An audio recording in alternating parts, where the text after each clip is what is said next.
ओम शांति। ओम शांति। आज की तारीख है 24 अप्रैल 2022। अव्यक्त महावाक्य अव्यक्त बाप दादा रिवाइज कोर्स की मुरली, जिसकी ओरिजिनल डेट है 31 मार्च 1990।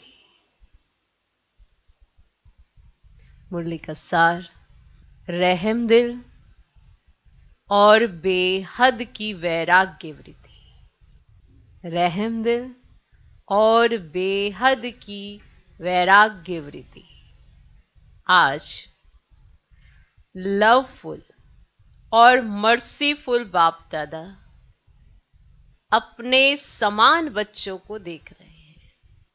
आज बाप दादा विश्व के सर्व अनजान बच्चों को देख रहे थे।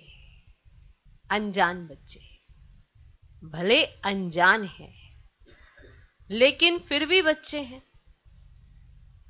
बाप दादा के संबंध से सर्व बच्चों को देखते हुए क्या अनुभव किया कि मेजॉरिटी आत्माओं को समय प्रति समय किसी ना किसी कारण से, जाने अनजाने भी, वर्तमान समय मर्सी अर्थात रहम की, दया की आवश्यकता है। और आवश्यकता के कारण ही मर्सीफुल बाप को याद करते रहते हैं। क्लियर?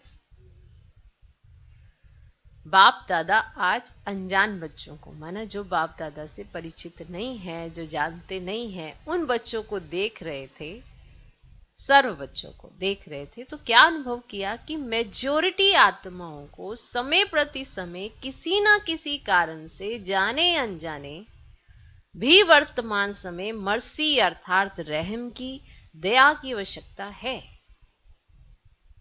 और आवश्यकता के कारण ही मर्सीफुल बाप को याद करते रहते हैं। तो चारों ओर की आवश्यकता परमान इस समय रहम दृष्टि की पुकार है। क्योंकि एक तो भिन्न भिन्न समस्याओं के कारण, अपने मन और बुद्धि का संतुलन ना होने के कारण, मर्सीफुल बाप को व अपनी अपनी मान्यता वालों को मर्सी के लिए बहुत दुख से, परेशानी से पुकारते रहते हैं। ऐसे ही है ना? ऐसे ही है ना कि चारों ओर की आवश्यकता परमान इस समय रहम दृष्टि की पुकार है। क्योंकि एक तो भिन्न भिन्न समस्याओं के कारण, अपने मन और बुद्धि का संतुलन ना होने के कारण, मर्सीफुल बाप को व अपनी अपनी मान्यता वालों को मर्सी के लिए बहुत दुख से, परेशानी से पुकारते रहते हैं। चाहे अनजान आत्माएं बाप को ना जानने के कारण अपने धर्म पिताओं व गुरुओं को व इष्ट देवों को मर्सीफुल समझकर पुकारते हैं। कि वो समझते हैं कि जो हमारे धर्म पिता हैं, मानो धर्म के स्थापक हैं, उनको, चाहे जो उन्होंने गुरु किए हैं उनको, चाहे वो किसी इष्ट देव या देवी को ऐसे पुकारते हैं मर्सीफुल के लिए। माना रहम चाहिए, उन्हें रहम दृष्टि चाहिए, इसके लिए वो पुकारते रहते हैं। उनको समझते हैं कि वो मर्सीफुल है। किनको? धर्म पिताओं को, गुरुओं को या इष्ट देव और देवियों को। तो उनको समझते हैं कि ये मर्सीफुल है, इसलिए वो पुकारते ले। लेकिन आप सब तो जानते हो, आप सब तो जानते ही हो ना कि इस समय सिवाय एक बाप परम आत्मा के और किसी भी आत्मा द्वारा मर्सी मिल नहीं सकती। आप सब जानते हो बात कि एक बाप परम आत्मा के और किसी भी आत्मा द्वारा मर्सी मिल नहीं सकती। भले बाप उन्हों की इच्छा पूर्ण करने के कारण, भावना का फल देने के कारण किसी भी इष्ट को व महान आत्मा को निमित्त बना दे। हमने मर्सी चाहिए, रहम दृष्टि चाहिए, तो बाबा चाहे किसी को भी निमित्त बना दे, लेकिन दाता एक है। इसीलिए वर्तमान समय के परमान मर्सीफुल बाप बच्चों को भी कहते हैं कि बाप के सहयोगी साथी भुजाएं आप ब्राह्मण बच्चे हो। क्लियर? स्पष्ट हो गई बात कि वो उन्हें मर्सीफुल समझते हैं। धर्म पिताओं को, गुरुओं को, इष्ट देव देवियों को तो उन्हें पुकारते हैं, लेकिन आप जानते हो कि देने वाला कौन है? दाता एक है। तो बाबा क्या करते हैं कि किसी को भी निमित्त बना देते हैं, पर देने वाला बाबा है। तो इस समय वर्तमान समय के परमान मर्सीफुल बाप बच्चों को भी कहते हैं कि बाप के सहयोगी साथी भुजाएं आप ब्राह्मण बच्चे हो। तो जिस चीज की आवश्यकता है वह देने से प्रसन्न हो जाते हैं। तो मास्टर मर्सीफुल बने हो।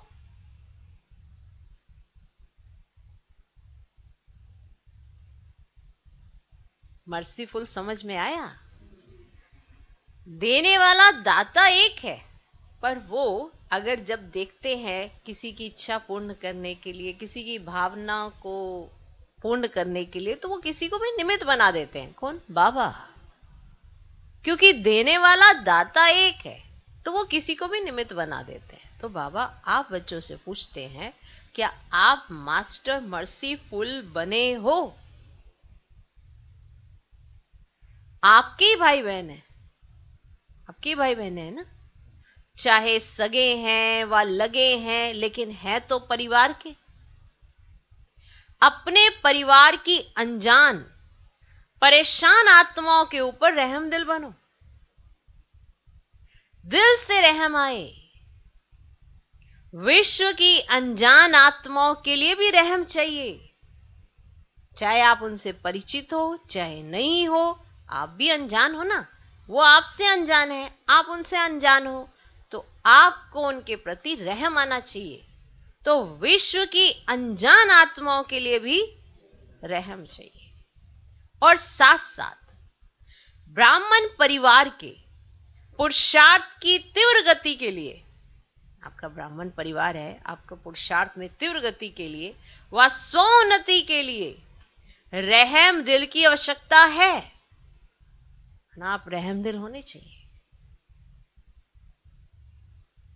ब्राह्मण परिवार के पुरुषार्थ की तीव्र गति के लिए व स्वोन्नति के लिए रहम दिल की आवश्यकता है।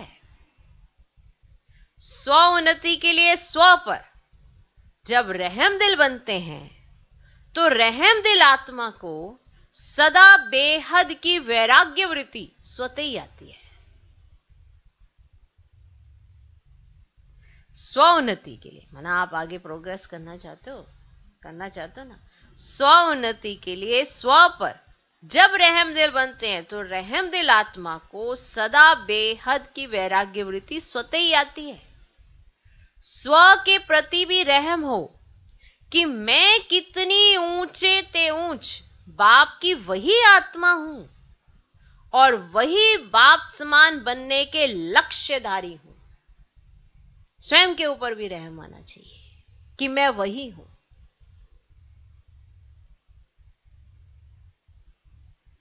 स्व के प्रति भी रहम हो कि मैं कितनी ऊंचते ऊंच बाप की वही आत्मा हूं और वही बाप समान बनने के लक्ष्यधारी हूं।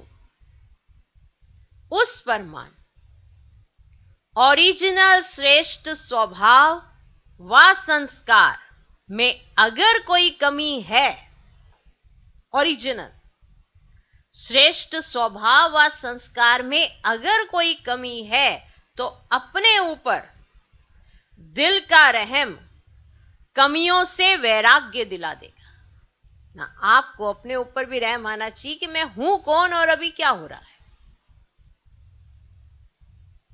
जब कंट्रास्ट देखेंगे तभी समझ में आएगा ना कि मैं पहले क्या थी, अभी क्या हूं, मुझे क्या बनना है। तो रहम आएगा अपने ऊपर भी कि मुझे ये चीजें छोड़नी है, मुझे ये कमी कमजोरियां छोड़नी है। उस परमान ओरिजिनल श्रेष्ठ स्वभाव संस्कार में अगर कोई कमी है तो अपने ऊपर दिल का रहम कमियों से वैराग्य दिला देगा। क्लियर हुआ? ठीक। बाप दादा आज यही रूढ़िहान कर रहे थे। सुन ले रूढ़िहान। अनजान आत्माओं को देख रहे थे, फिर आपको देखा कि आप मास्टर मर्सीफुल हो, जैसे वो धर्म पिताओं, गुरुओं, इष्ट देव देवियों से पुकार करते हैं, तो आप तो सहयोगी साथी हो, आप तो मास्टर मर्सीफुल होने चाहिए ना। तो आपको अपने ऊपर भी रहम आना चाहिए। तो आपको बनना क्या है, अपनी कमी कमजोरियों को उससे वैराग्य आ जाना चाहिए। तो आज बाप दादा ऐसी क्या कर रहे थे? रूढ़ियान कर रहे थे कि सभी बच्चे नॉलेज में तो बहुत होशियार है, नॉलेज तो हर चीज की है। अभी किसी को कहो कि इस टॉपिक पे कुछ सुना दो, झट सुना देंगे। किसी को कुछ समझा दो, झट समझा देंगे। नहीं, ऐसा नहीं है। बाप दादा आज यही रूढ़ियान करते, मैंने बाप भी कर रहे थे, दादा भी कर रहे, दोनों आपस में बातचीत कर रहे थे। यही रूढ़ियान कर रहे थे कि सभी बच्चे नॉलेज में तो बहुत होशियार हैं, पॉइंट स्वरूप तो बन गए, पॉइंट तो बड़े अच्छे याद रहते हैं, पॉइंट स्वरूप तो बन गए, लेकिन हर कमजोरी को जानने की पॉइंट्स हैं। जानते भी हैं कि ये होना चाहिए, करना नहीं चाहिए, ये जानते हुए भी पॉइंट स्वरूप बनना और जो कुछ व्यर्थ देखा, सुना और अपने से हुआ उसको फुल स्टॉप की पॉइंट लगाना नहीं आता है। पॉइंट्स तो बहुत याद है ना पॉइंट्स। जानते भी हैं कि ये होना चाहिए, करना नहीं चाहिए, ये जानते हुए भी पॉइंट स्वरूप बनना और जो कुछ व्यर्थ देखा, सुना, माना व्यर्थ देखते भी हो, सुनते भी हो और अपने से भी हुआ है, उसको फुल स्टॉप की पॉइंट लगाना नहीं आता है।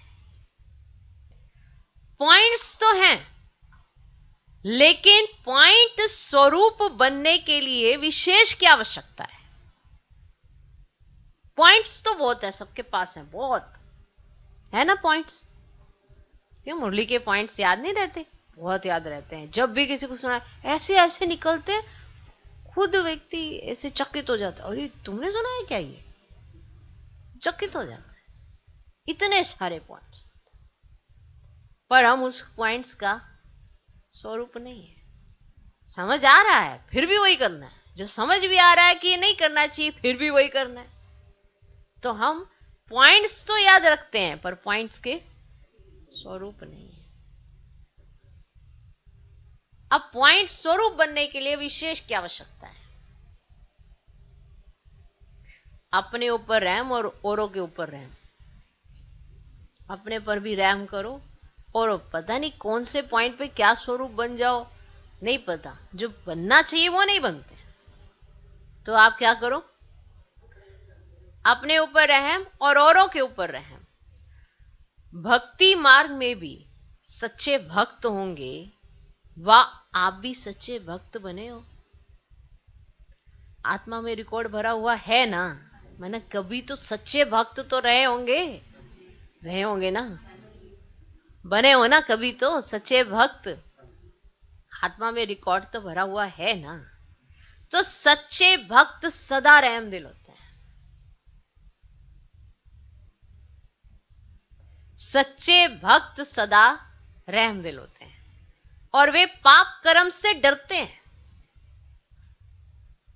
ना। हर बात में उनको ये विचार जरूर रहता है, अरे ऐसा करने से पाप ना लग जाए, ऐसा करने से पाप ना लग जाए। पाप कर्म से वे डरते हैं जो सच्चे भक्त होते हैं। बाप से नहीं डरते, लेकिन पाप से डरते हैं।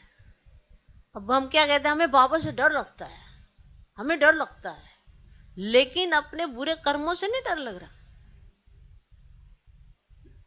बुरे कर्मों से डर लगना चाहिए ना, कि मुझसे ऐसा कोई कर्म ना हो जो मैं बाप की नजरों में गिर जाऊं, उससे डरना चाहिए। पाप से डरो तो करेंगे ही नहीं। समझे? ऐसे कह के क्या हो जाएगा? हमें बाप से डर लगता है।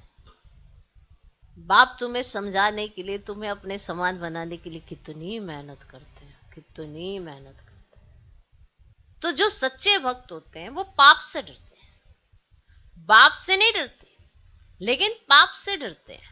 इसीलिए कई पाप कर्म से बचे हुए रहते हैं।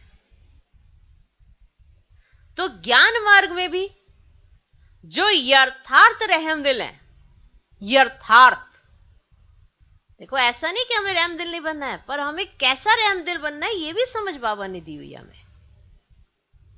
और क्या रहमदिल होना चाहिए, क्या नहीं होना चाहिए, ये भी समझ दिए ना।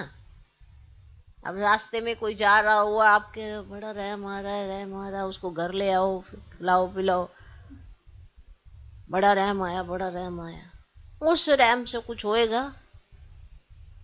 पहले ऐसा बनो तुम कि तुम्हारे सामने जो भी हो उसके जीवन में भी परिवर्तन आने लगे। उसको जो सुनाओ, जो समझाओ, उसका जीवन भी पलटी हो जाए। कोई ऐसी युक्ति तुम उसे दे दो, क्या जीवन ही बदल जाए। पर वो तभी होता है जब हम ज्ञान मार्ग में यथार्थ रहमदिल, ठीक है ना। वो भी आप डिटेल में सुनोगे। अभी आप बाबा आपको अगर रहमदिल की परिभाषा सुनाएंगे ना, तो आप झांकना, देखना कहाँ है हम रहमदिल। ध्यान से सुनो। तो ज्ञान मार्ग में भी जो यथार्थ रहमदिल है, उसमें 3 बातों से किनारा करने की शक्ति होती है। आज आपको परिभाषा बताता है बाबा रहमदिल की, और यथार्थ बताता, फिर देखना आप सच में रहमदिल हो। चेक करना अपने अंदर। जो सच में ज्ञान मार्ग में यथार्थ रहमदिल है ना, वो इन 3 बातों से किनारा किए हुए होते हैं। उनका इन 3 बातों से किनारा होता है। देख लेना बस आज तो आप, ठीक है। देखो भक्ति मार्ग में जो सच्चे रहमदिल होते हैं, माना भक्ति मार्ग में जो वो रहमदिल होते हैं, वो किसी को भी ऐसे, वो माना अपने शब्दों में भी किसी को भी कड़वा नहीं बोलते हैं। ये तो मालूम ही है ना।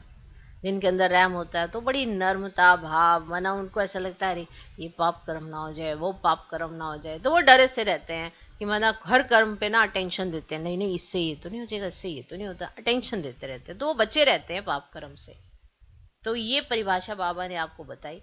अब ज्ञान मार्ग में जो यथार्थ रहमदिल होते हैं, उनमें इन 3 बातों से किनारा होता है। उनको इन 3 बातों से, वो इन 3 बातों के किनारे होते हैं, माना उनको ये 3 बातें डिस्टर्ब नहीं करती हैं। अब डिटेल में सुन लो। मतलब हर कोई कहता है मैं बड़ा रहमदिल हूँ, मैं बड़ा रहमदिल हूँ, सड़क पे चलता मैं बड़ा रहमदिल हूँ, मुझे किसी को दुख देख के बड़ा रहम आता, मैं भी रोने लग जाता हूँ साथ में, मैं बड़ा रहमदिल हूँ। तो आज रियल में ज्ञान मार्ग में यथार्थ रहमदिल की परिभाषा सुनिए।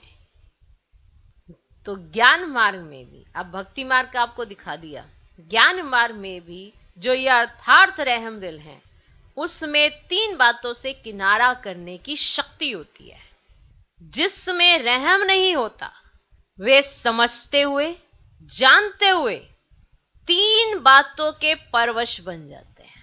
जिसमें रहम नहीं होता, जिनके अंदर रहम नहीं होगा ना, वो जान भी रहे हैं, समझ भी रहे हैं, लेकिन इन 3 बातों के वो परवश हो जाते हैं, मना इसके ग्रसित हो जाते हैं।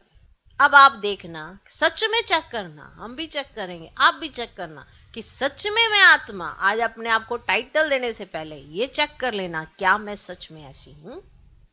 हम सभी कहते हैं कि मैं बड़ा रहमदिल हूं, किसी को दुखी देख के मेरे को भी दुख फील होता है, ऐसा हो जाता है, वैसा हो जाता है, किसी को परेशान देखते हैं हम भी परेशान हो जाते हैं। तो क्या सिर्फ रहमदिल की परिभाषा यही है, या इससे यथार्थ ज्ञान मार्ग में है? तो वो सुन लो ध्यान से। इसीलिए इस पे जरा ठोक ठोक के बता रहे हैं कि कल को आप कहोगे कि मैं बड़ा रहमदिल हूं, तो जरूर ये 3 बातें याद आ जानी चाहिए कि अभी मेरे रहमदिल बनने में फर्क है, या मैं हूं, या मैं हूं या फर्क है। तो जिसमें रहम नहीं होता, नहीं होता, वे समझते हुए, जानते हुए 3 बातों के परवश बन जाते हैं। वे 3 बातें हैं, ये 3 बातें हैं, अलबेलापन, अलबेलापन, अब देखो, जो अलबेला होगा उसे रहम कैसे आएगा? जैसे रहम आएगा वो अलबेलापन छोड़ देगा, वो सब, क्योंकि नेचुरली उसको हर चीजों पे भी रहम आ रहा होगा। ओके, अलबेलापन। दूसरा, ईर्ष्या। जो रहम दिल आत्मा होगी वो किसी से ईर्ष्या नहीं करेगी, क्योंकि उसको तो यूनिवर्सल सब पे रहम होगा, तो अपने आप पे भी होगा कि ऐसे जलाने वाला काम नहीं करना है। दूसरा ईर्ष्या, और तीसरा घृणा।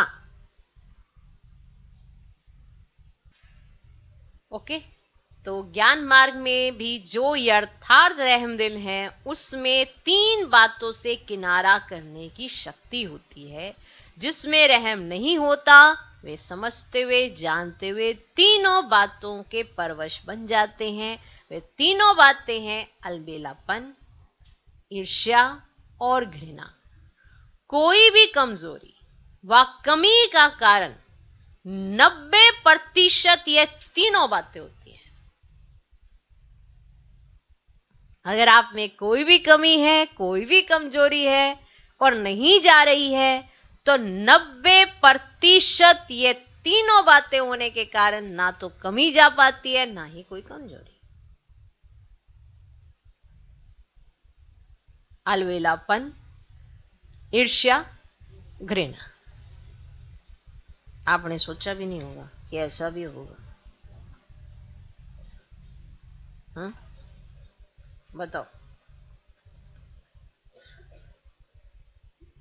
90% कमजोरी व कमी का कारण, अब आप बताओ ये 3 बातें हैं कि नहीं है, कि जिसकी वजह से आपकी कोई कमजोरी, आप कोई भी कमजोरी मर्ज करो, कोई भी कमी मर्ज करो, ये तीनों बातें आती हैं। अलबेलापन, ईर्ष्या, घृणा। 90%। और जो रहम दिल होगा वह बाप के साथी धर्मराज की सजा से किनारा करने की शुभ इच्छा रखते हैं,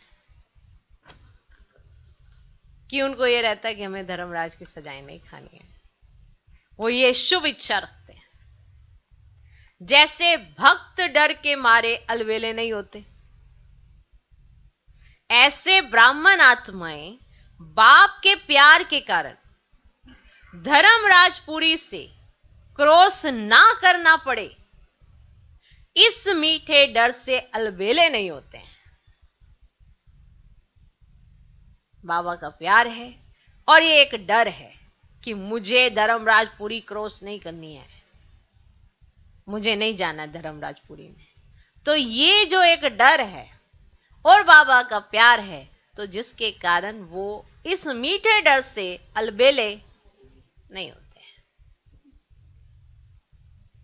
बाप का प्यार उससे किनारा करा देता है। किससे? अलबेलेपन से। बाबा का प्यार अलबेलेपन से किनारा करा देता है। अपने दिल का रहम अलबेलापन समाप्त कर देता है। माना आपको अपने ऊपर रहम आ रहा है, क्या कि मुझे ना धर्मराजपुरी में नहीं जाना है, ये डर है और आपको बाबा से अति प्यार है, तो जो बाबा कहेगा वो आप करेंगे, तो अलबेलापन बीच में कहां से आएगा? बताओ। तो अपने दिल का रहम अलबेलापन समाप्त कर देता है। और जब अपने प्रति रहम भावना आती है, तो जैसी वृत्ति वैसी समृद्धि। ठीक, जैसी वृत्ति जैसी समृद्धि वैसी सर्व ब्राह्मण सृष्टि के प्रति स्वतः ही रहम दिल बनते हैं। क्योंकि आपका अपने प्रति भी रहम है कि मुझे धर्मराजपुरी में नहीं जाना है, बाबा का प्यार आपसे जास्ती है, आपका प्यार बाबा से जास्ती है, तो आपकी वृत्ति में इतना रहम है अपने प्रति। तो जब आपकी अपनी वृत्ति में अपने लिए भी रहम है, तो जैसी वृत्ति जैसी समृद्धि, माना आपकी सोच कैसी है, आपकी वृत्ति कैसी है, वृत्ति में सबके लिए भावना कैसी है, वैसी सर्व ब्राह्मण सृष्टि के प्रति स्वतः ही रहमदिल बनते हैं। यह है यथार्थ रहम दिल माना यथार्थ ज्ञान युक्त रहम। अब समझ आया? आया? यह है यथार्थ ज्ञान युक्त रहम। बिना ज्ञान के रहम कभी नुकसान भी करता है। बिना ज्ञान के रहम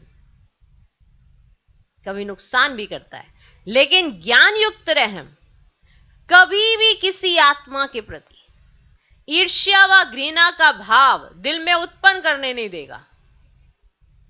ज्ञान युक्त रहम है आपके अंदर। क्लियर हुआ? ज्ञान युक्त रहम कभी भी किसी आत्मा के प्रति ईर्ष्या व घृणा का भाव दिल में उत्पन्न करने नहीं देगा। ज्ञान युक्त रहम के साथ साथ स्वयं की रूहानियत का रुहाब भी अवश्य होता है। आप ज्ञान युक्त रहम वाले हो तो उसके साथ साथ आपके अंदर रूहानियत का रुहाब माना नशा भी आपके अंदर बहुत होगा। अकेला रहम नहीं होता है, लेकिन रहम और रुहाब दोनों का बैलेंस रहता है। अगर ज्ञान युक्त रहम नहीं है, साधारण रहम है, तो किसी भी आत्मा के प्रति चाहे लगाव के रूप में, चाहे किसी भी कमजोरी से उसके ऊपर प्रभावित हो सकते हैं। क्योंकि अगर ज्ञान युक्त रहम नहीं है तो आप किसी भी आत्मा के प्रति चाहे लगाव के रूप में प्रभावित हो सकते हैं, चाहे उसकी किसी भी कमजोरी के ऊपर आप प्रभावित हो सकते हैं। प्रभावित भी नहीं होना है। विचार करो, प्रभावित भी नहीं होना है। ना घृणा चाहिए ना प्रभावित चाहिए। अब आप कहो कि मुझे घृणा तो किसी से नहीं है, लेकिन ये मुझे अच्छा लगता है, आप प्रभावित हो गए हो। चाहे उसकी कोई कमी कमजोरी है, उसके ऊपर भी प्रभावित हो गए हो कि नहीं नहीं मेरे को तो इसको सहयोग देना चाहिए, ये करना चाहिए, वो करना चाहिए। आप विशेष किसी एक के ऊपर प्रभावित हो।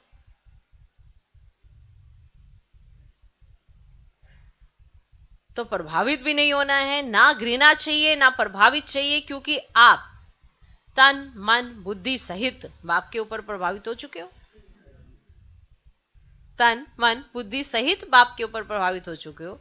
तो जब मन और बुद्धि एक के तरफ और ऊंचे से ऊंचे तरफ प्रभावित हो चुकी, तो फिर दूसरे के ऊपर प्रभावित कैसे हो सकते? जब अब एक के ऊपर प्रभावित हो चुके हो और वो ऊंचे से ऊंचा है उसके ऊपर प्रभावित हो चुके हो, तो फिर किसी और पर प्रभावित कैसे हो सकते? अगर दूसरे के ऊपर प्रभावित होते हैं तो उसको क्या कहेंगे? माना बाप से हटकर आप फिर किसी और पे प्रभावित हो रहे हो ना, तो फिर ये क्या हो गया? तो दी हुई वस्तु को फिर से स्वयं यूज करना हुआ ना। उसको कहा जाता है अमानत में ख्यानत। बाबा ने आपको तन दिया, मन दिया, बुद्धि दी। आपने तन मन बुद्धि बाबा पर निछावर कर दी। ओके, अब आप बाबा से लेकर आप कहीं और पर डालोगे, लोगे पहले तभी तो डालोगे। तो ये क्या हो गया? बाबा ने तो आपको अमानत दी ने कि हाँ बच्चे मेरी है, पर आप इसको इस्तेमाल कर सकते हो, लेकिन कहीं और मत डाल देना। तो यह अमानत में ख्यानत हुई। जब मन बुद्धि दे दिया तो फिर आपकी रही कहां जो प्रभावित होते हो? आपकी तो रही नहीं ना, तो फिर आप कैसे प्रभावित होते हो? बाप के हवाले कर दिया या आदि रखी है? आदि दी है बाबा, या आप आदि रखो, आदि दुनियादारी के लिए चलेगी। आदि रखी है, आदि दी है।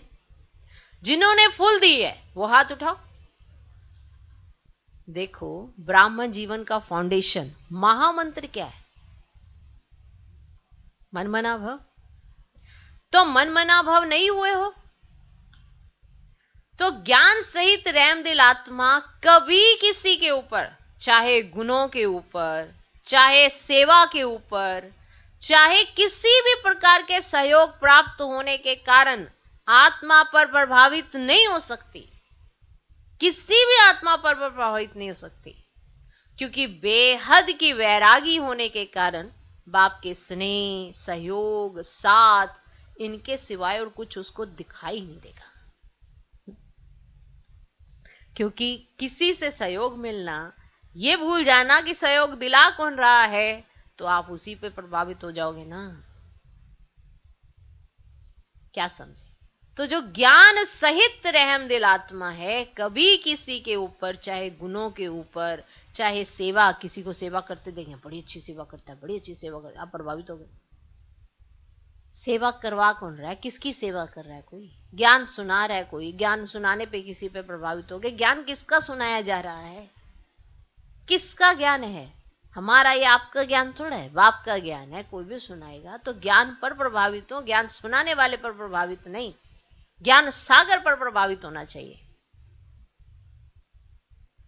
जिसका ज्ञान है उस पर प्रभावित होना चाहिए ना। माध्यम तो कोई भी बन सकता है। तो किसी के गुण के ऊपर, चाहे सेवा के ऊपर, चाहे किसी भी प्रकार के सहयोग प्राप्त होने के कारण, चाहे किसी ने आपको सहयोग दिया, पर बाबा ने उसको टच दिया, आपको सहयोग दिया, आप उसका शुक्रिया जरूर करो, रिगार्ड रखो, लेकिन दिल का प्यार तो बाबा से ही होना चाहिए। दिल का प्यार थोड़ा उस आत्मा से बनाना है। तो किसी भी आत्मा के सहयोग प्राप्त होने के कारण आत्मा पर प्रभावित नहीं हो सकती, क्योंकि बेहद की वैरागी होने के कारण बाप के स्नेह, सहयोग, साथ, इनके सिवाय और कुछ उसको दिखाई नहीं देगा जो यथार्थ रहमदिल है। ज्ञान सहित रहमदिल आत्मा की ये कहानी सुनाई गई। तो वो बाबा का स्नेह, सहयोग और साथ, इसके सिवाय उसे कुछ उसको दिखाई नहीं देगा। बुद्धि में आएगा ही नहीं। तुम्ही से उठूं, तुम्ही से सोऊं, तुम्ही से खाऊं, तुम्ही से सेवा करूं, तुम्ही साथ कर्म योगी बनूं, यही स्मृति सदा उस आत्मा को रहती है। इसलिए उसे ये नहीं आधार, किसी का आधार नहीं चाहिए उसे। भले कोई श्रेष्ठ आत्मा द्वारा सहयोग मिलता भी है, लेकिन उसका भी दाता कौन दे रहा है? भले कोई श्रेष्ठ आत्मा के द्वारा आपको सहयोग मिल गया, लेकिन उसका दाता भी कौन? तो एक बाप की तरफ ही बुद्धि जाएगी ना। सहयोग लो, लेकिन दाता कौन है यह भूलना नहीं चाहिए। श्रीमत एक बाप की है। कोई निमित्त आत्मा आपको बाप की श्रीमत की स्मृति दिलाती है तो उनकी श्रीमत नहीं कहेंगे, लेकिन बाप की श्रीमत को फॉलो कर औरों को भी फॉलो कराने के लिए स्मृति दिलाती है। निमित्त आत्माएं, श्रेष्ठ आत्माएं कभी ये नहीं कहेंगी कि मेरी मत पर चलो, मेरी मत ही श्रीमत है, यह नहीं कहेंगी। जो निमित्त आत्माएं, जो श्रेष्ठ आत्माएं, वो ये कभी नहीं कहेंगी कि मेरी मत पर चलो, मेरी मत ही श्रीमत है, ये कभी नहीं कहेंगी। श्रीमत की फिर से स्मृति दिलाते, इसको कहते हैं यथार्थ सहयोग लेना और सहयोग देना। श्रीमत की स्मृति दिलाई जाएगी कि बाबा मुरली में ऐसा कहते हैं, आप भी श्रीमत लो बाबा से। मेरी मत श्रीमत ऐसा नहीं है। दीदी की, दादी की श्रीमत नहीं कहेंगे, निमित्त बनते हैं, श्रीमत की शक्ति स्मृति दिलाते हैं। देखो मुरली हम सभी सुनते हैं ना, निमित्त बने, श्रीमत की स्मृति दिलाई है। ओके, इसीलिए कोई भी आत्मा के ऊपर प्रभावित नहीं होना। इसलिए कहा है जितनी भी आत्माएं सभी ज्ञान सुना रहे हैं, तो वो ज्ञान किसका है? एक बाबा का ज्ञान है। चाहे हम सुनाए, चाहे आप सुनाए। आज हम मुरली पढ़ रहे हैं, कल आप भी पढ़ेंगे, पर पढ़ के सुना रहे हैं हम। हमारा ज्ञान थोड़ा है। ज्ञान तो ज्ञान सागर का है, तो प्रभावित होना है ज्ञान सागर पर, ज्ञान सुनाने वाले पर नहीं, जो बीच में निमित्त है बस। तो ये बहुत ही महीन सी बात है, नहीं समझ में आती सबको। अगर टीचर बहन है तो मुरली सुनेंगे, अगर टीचर बहन नहीं आए तो मुरली सुनने भी नहीं आएंगे।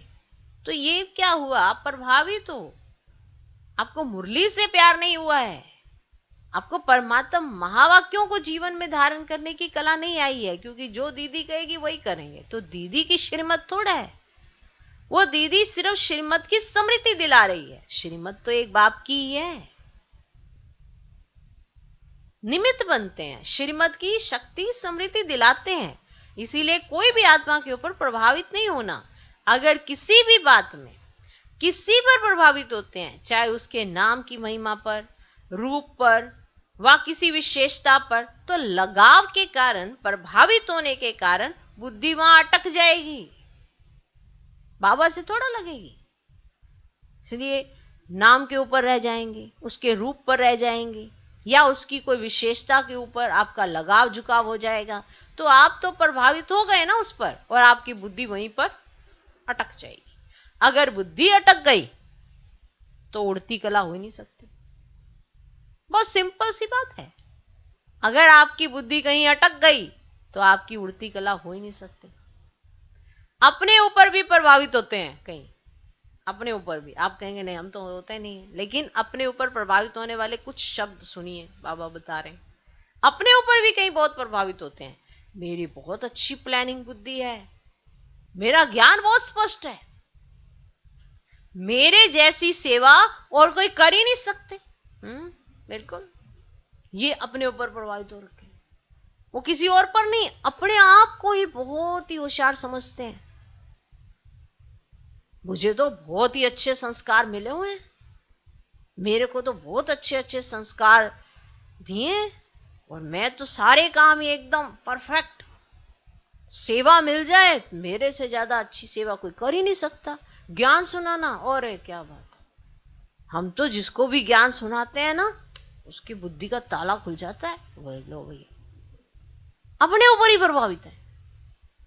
मेरी इन्वेंटर बुद्धि है, और इन्वेंशन करते रहते हैं हम तो, गुणवान हूं, ये अपने ऊपर भी प्रभावित नहीं होना है।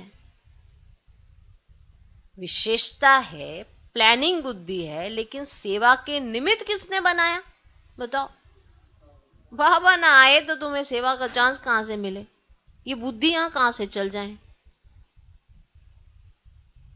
विशेषता है तुम्हारे में, कोई भी विशेषता किसी में भी है, लेकिन उसे अपनी विशेषता का अहंकार ही बड़ा आ गया है कि मेरे में ये विशेषता है, मैं बहुत अच्छी सेवा करती हूँ, मेरे अंदर बस बुद्धि इतनी अच्छी है, मेरी तो प्लानिंग बुद्धि है, मैं तो बहुत अच्छी प्लानिंग करती हूँ। विशेषता है, प्लानिंग बुद्धि है, लेकिन सेवा के निमित्त किसने बनाया? मालूम था कि सेवा क्या होती है, पता था क्या सेवा क्या होती है। इसीलिए स्व उन्नति के लिए यथार्थ ज्ञान युक्त रहमदिल बनना बहुत आवश्यक है। ज्ञान युक्त, फिर ये ईर्ष्या घृणा समाप्त हो जाती है, ऑटोमेटिकली समाप्त हो जाती है। अब जब आप ज्ञान युक्त रहमदिल बन गए तो आपको किससे ईर्ष्या, किससे घृणा? आपका सारा कनेक्शन किसके साथ है? बाबा के साथ। वो ये नहीं कर रहा, वो ये नहीं करना, उससे ये नहीं करना चाहिए, उसे वो नहीं कर। अरे ये क्या पूछे जा रहे हो? तुम देखो तुम्हें क्या करना है, उस पे तो बाबा ने स्पष्ट समझाया है। हम इस पे तो कर्म करते ही नहीं है ना। उसको ऐसे नहीं करना चाहिए, उसको ऐसे करना चाहिए, उसको ऐसे नहीं करना चाहिए, उसको ऐसे करना चाहिए, बस सारा दिन यही करते रहो। कल भी बताया था, कल बताया था ना, दूसरों को हम देखते रहते हैं, किसको क्या करना चाहिए, और खुद को क्या करना चाहिए आज दिन तक मना देखा ही नहीं है। कल कितना डिटेल में बताया था ना, याद आया कुछ? तो कल बताया तो आज तो प्रिंट होके आएगा ही। कमाल है ना बाबा की। अब आपको प्रिंट होकर पढ़ के सुनाते हैं कि बाबा ने क्या, ऐसा कोई एडवांस में थोड़ा पढ़ते रहते हैं। चलो सुनो, तो जो ज्ञान युक्त रहमदिल आत्मा, यथार्थ ज्ञान युक्त रहमदिल आत्मा होती है, वो ईर्ष्या और घृणा उसकी समाप्त हो जाती है। हो जाएगी कि नहीं हो जाएगी? इसको आगे रखा है, मुझे पीछे रखा है, इसको आगे बढ़ाते रहते हैं, इसको ये मिलता रहता है, मेरे को ये मिलता। ये भाव कब आता है? ईर्ष्या घृणा में। इसको तो ये, इसलिए तो पता नहीं क्या, ये तो बड़ा मक्खन पकड़, ये वो जैसे भी ये कहानियां होती हैं, तो उसका आधार क्या है, बेस क्या है? आप रहमदिल नहीं हो, क्योंकि आपकी नजर सिर्फ दूसरे पर ही रहती है। अब आप डिटेल में सुन लो। तो जो यथार्थ ज्ञान युक्त रहमदिल होते हैं, फिर यह ईर्ष्या और घृणा समाप्त हो जाती है। तीव्र गति की कमी का मूल कारण, माना आप चाहते हैं मेरी तीव्र गति हो, पुरुषार्थ में मैं आगे बढ़ूं, उसका मूल कारण यही है। तीव्र गति की कमी का मूल कारण यही है। क्या? ईर्ष्या व घृणा या प्रभावित होना। या तो किसी से घृणा करेंगे या किसी के ऊपर प्रभावित हो जाएंगे, बस। तो तीव्र गति नहीं हो सकती। तीव्र गति की कमी का मूल कारण यही है, ईर्ष्या व घृणा या प्रभावित होना। कई प्रश्न पूछते हैं ऐसे ऐसे ऐसे, मैं कहती हूं मुरली पर अटेंशन दे दो, मुरली में सब बातों का सॉल्यूशन है। जो भी आपके प्रश्न है मुरली पर अटेंशन दो, पढ़ाई करो अच्छे से, पता चल जाएगा कि बाबा क्या कह रहे हैं, और फिर उसे प्रैक्टिकल करो तो आप उसका स्वरूप भी बनेंगे। प्रैक्टिकल करना नहीं, सिर्फ कहानियां पढ़ते रहना। कहानियां सुनने से, कहानियां पढ़ने से कहानी बनाने वाले थोड़ा बन जाओगे। सिर्फ सुनने और पढ़ने से कहानी बनाने वाला बन जाता कोई, तो फिर तो सारी कहानियां ही पढ़ रहे होते। जिसने कहानी अपनी बनाई होती है, ना तो वो पढ़ता है ना सुनता है, बस बनाने पर ध्यान देता है। तो हमें सिर्फ बाबा के कहे अनुसार उस पर ध्यान देना चाहिए, फिर जाकर हम कुछ बनेंगे कि हाँ भाई आपको भी कुछ इतिहास में याद किया जाएगा। ऐसे थोड़ा इतिहास बनता है। इतिहास बनाना है, अच्छा बनाना है, अपने लिए कहेंगे वंस मोर, एक बार और इनकी एक्ट कराई जाए। हीरो हीरोइन का पार्ट ऐसा ही होता है ना। तो उसके लिए हमें बाबा के कई महावाक्यों पर अटेंशन देना होगा। तो तीव्र गति की कमी का मूल कारण ईर्ष्या व घृणा या प्रभावित होना, चाहे अपने ऊपर चाहे दूसरे के ऊपर हो सकता है। प्रभावित होना भी अपने ऊपर भी हो जाते हैं, दूसरे के ऊपर भी हो जाते हैं। ठीक। और चौथी बात सुनाई, अलबेलापन। यह तो होता ही है, टाइम पर तैयार हो जाएंगे, यह है अलबेलापन। हमें बाबा हमें नहीं बनाएगा तो किसे बनाएगा। कहीं ऐसे भी बोलते हैं, वाह।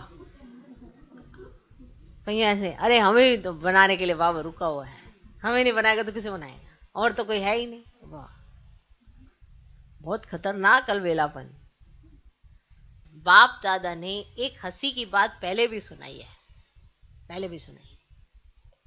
ब्राह्मण आत्माओं के दूर की नजर बड़ी तेज है और नजदीक की नजर थोड़ी कमजोर है।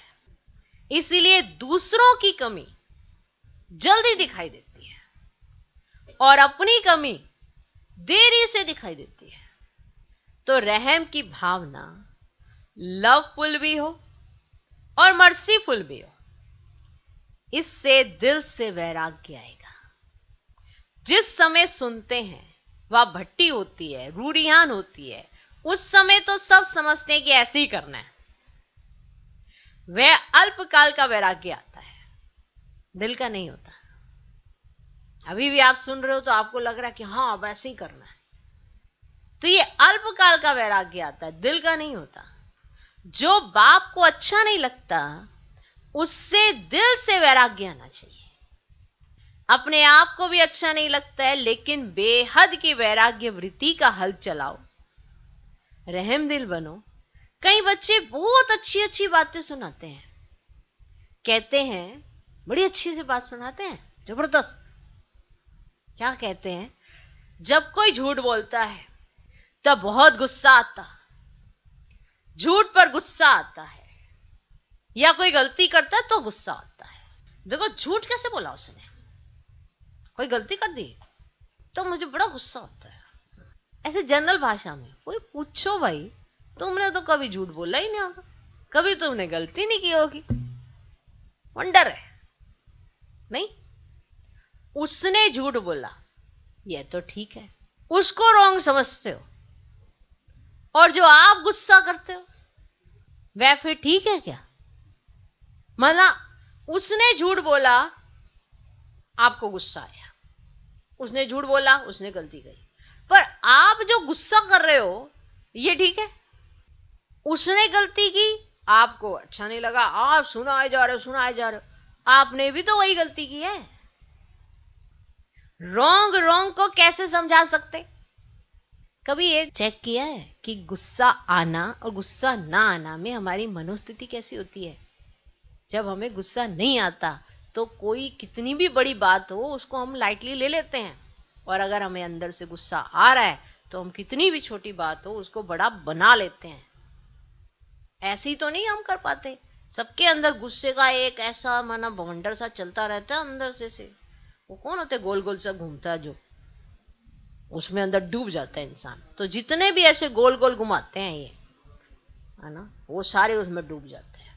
कोई सोचे मैं उस गोल गोल से निकाल के ले आऊंगा तो वो भी डूब जाएगा। तो जब कोई गुस्सा करता है तो उसके सामने अगर ऐसे गोल गोल घूमोगे तो खुद भी डूबोगे, और अंडरस्टैंडिंग ही नहीं हो पाती अपने आप में। अपने आप को भी तो समझना पड़ेगा ना कि मुझे ये करना है या नहीं करना है। तो गुस्सा ऐसी भी कोई चीज नहीं होती कि यूं आ जाता है, पहले आप उसे क्रिएट करते हो, ऐसे लाते हो भूत अंदर से, सोचते हो कुछ ऐसे मैं 4 दिन से इसको बर्दाश्त कर रही हूँ, फिर आता है गुस्सा। ऐसे नहीं आता है, करते करते करते करते फिर पीक पे चला जाता है।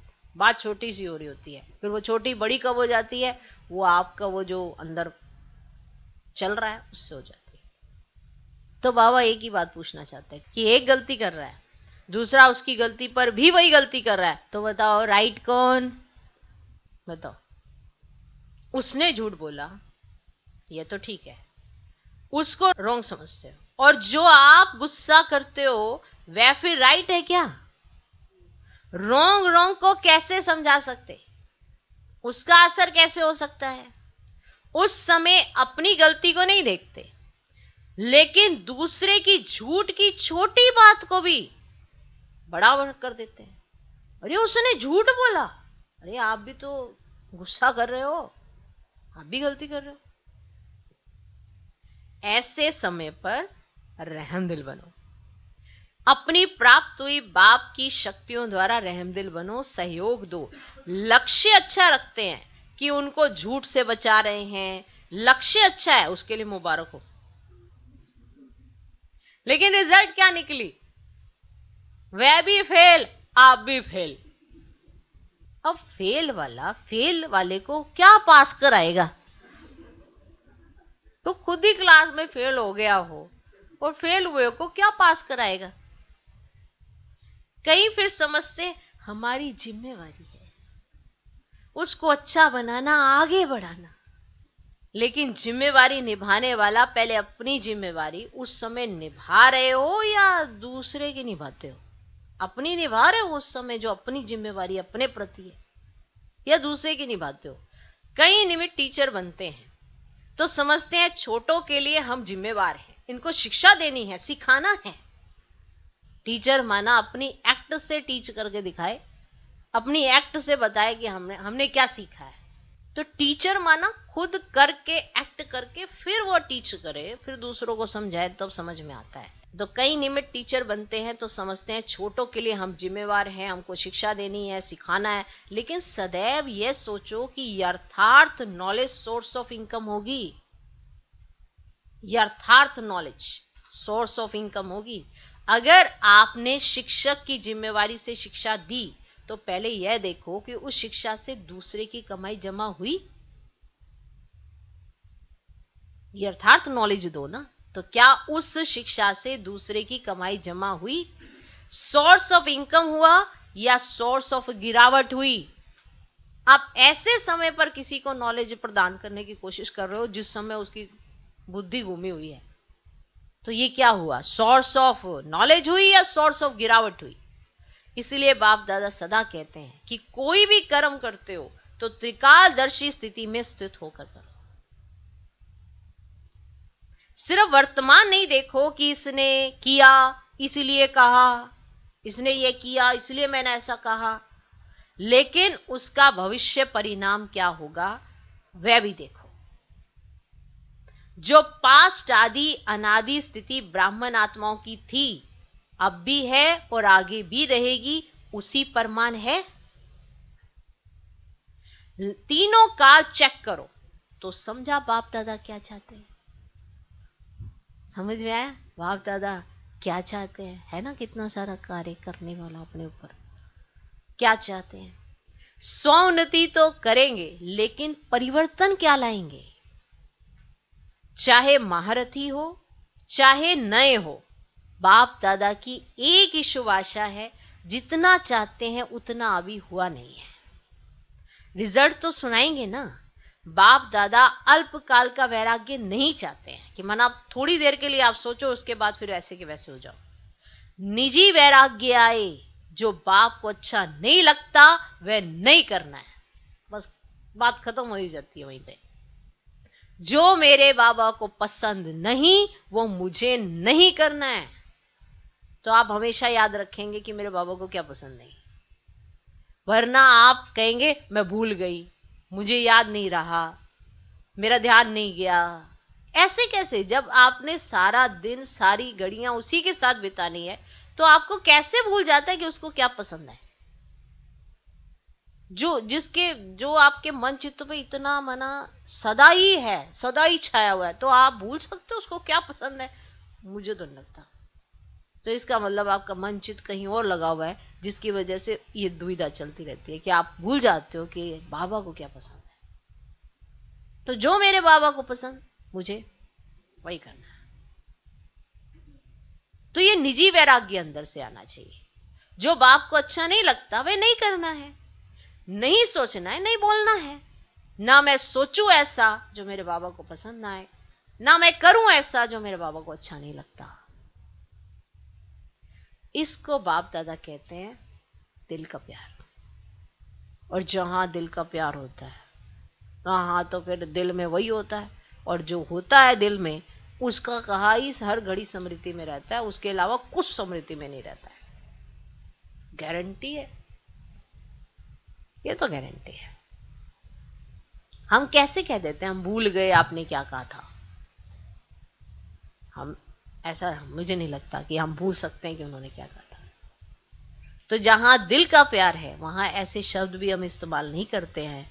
और जहां दिल का प्यार होता है, बस जिससे दिल लग गई, एक बाप की हो गई, तो बाबा के कहे ये महावाक्य छप जाते हैं। माना मैं रट्टे की बात नहीं कर रही हूँ या रटने की बात नहीं कर रही हूँ, स्मृति में रहता है कि क्या कहा है मेरे बाबा ने, मुझे कैसा बनना चाहिए। तो इसको बाप दादा कहते हैं दिल का प्यार। अभी मिक्स है, कभी दिल का प्यार है, कभी दिमाग का प्यार है। माला का हर एक मन का, ध्यान देना ये पॉइंट बहुत जबरदस्त है। माला का हर एक मन का हर एक मन के साथ समीप हो, स्नेही हो, प्रगति के लिए सहयोगी हो। इसीलिए माला रुकी हुई है, क्योंकि माला तैयार होना अर्थात युगल दाने के समान, माना एक दो से समीप स्नेही होना, ये भी जरूरी है। ये भी समीप स्नेही बनना, प्रभावित नहीं होना, लगाव नहीं होना, ऐसे नहीं, ईर्ष्या नहीं होना, घृणा नहीं होना, लेकिन एक दो के समीप स्नेही बनना। पहले 108 की माला बने तब दूसरी बने। बाप दादा बहुत बार माला तैयार करने के लिए बैठते हैं, लेकिन अभी पूरी नहीं हुई है। मन का मनके के समीप तब आता है, अर्थात बाप उसको पिरोता तभी है। ये ध्यान देना, ये वाला पॉइंट है। मन का मनके के समीप तब आता है, अर्थात बाप उसको पिरोता तभी है जब उस मनके को 3 सर्टिफिकेट प्राप्त हो। माना बाबा ने मनके रखे, ओके, अब मन का मनके के साथ समीप होगा तभी माला बनेगी। अब मन का मनके के समीप तब आता है जब उस मनके को 3 सर्टिफिकेट प्राप्त होने चाहिए।